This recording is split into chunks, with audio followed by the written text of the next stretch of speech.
სამი სერიალი, რომელიც ფარავს LGBTQ საკითხებს. პირველი არის ანიმაციური სერიალი Blue Eye Samurai, რომელიც შეგვიძლია თარგმნოთ როგორც ლურჯ თვალება სამურაი. ეს არის 2023 წელს გამოვიდა, როგორც ამბობენ, შემდეგ სეზონებსაც უნდა ველოდოთ, მაგრამ ჯერჯერობით არაფერი არ სითხმა, არ სიძახილი. ძალიან საინტერესოდ ფარავს აიდენტობის საკითხებს ზოგადად, იაპონიის საკმაოდ მკაცრი ისტორიული კონტექსტის ფონზე. მიზუარი მთავარი გმირი, რომელიც თავს ასაღებს კაცად, ასე ჩაცმული დადის. იქიდან გამომდინარე, რომ იაპონიაში პერიოდში რა პერიოდსაც ეს სერიალი ფარავს, აკრძალული იყო თავს გაევლო სამურაის გზა. მიზუარი ძალიან ძლიერი და დამოუკიდებელი და საინტერესო მეომარი. ასევე ვიტყოდი, რომ საკმაოდ საინტერესოა ამ სერიალში მისი კავშირები და პირადი ურთიერთობები სექს მუშაკებთან, იმიტომ რომ მისი განვითარების გზაზე საკმაოდ დიდ როლს ასრულებენ ეს ქალები. I don't know if I can.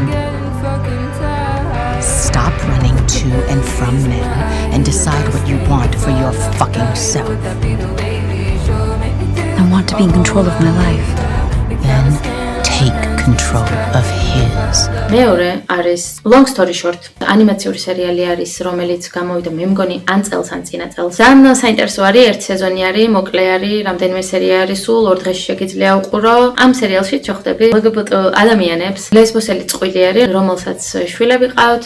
ამ ლესბოსელი წყვილის ცხოვრება არის ნაჩვენები, როგორ ცხოვრობენ, როგორია მათი ურთიერთობა, როგორი ხანდახან რთული და დაბრკოლებებით სავსე არის ეს ურთიერთობა. თუ გაინტერესებს გენდერული და სექსუალური იდენტობები, თაობათა შორის სხვაობები და queer ურთიერთობების დინამიკები, მაშინ Long Story Short ნახე. მესამე The Legend of Korra. ეს იყო ერთ-ერთი პირველი დიდი ესეთი ანიმაცია, რომელშიც მთავარი გმირი არის ღიად queer პერსონაჟი. პრინციპში სერიალი კარგად გაჩვენებს რაღაც მეგობრობიდან სიყვარულამდე, როგორ მიდის ნაბიჯ ურთიერთობა. მე ვიტყოდი, რომ არ არის გამოსატოვებელი ანიმაცია, განსაკუთრებით იმ ადამიანებისთვის, ვისაც ავატარი უყვარს და მოწყეს.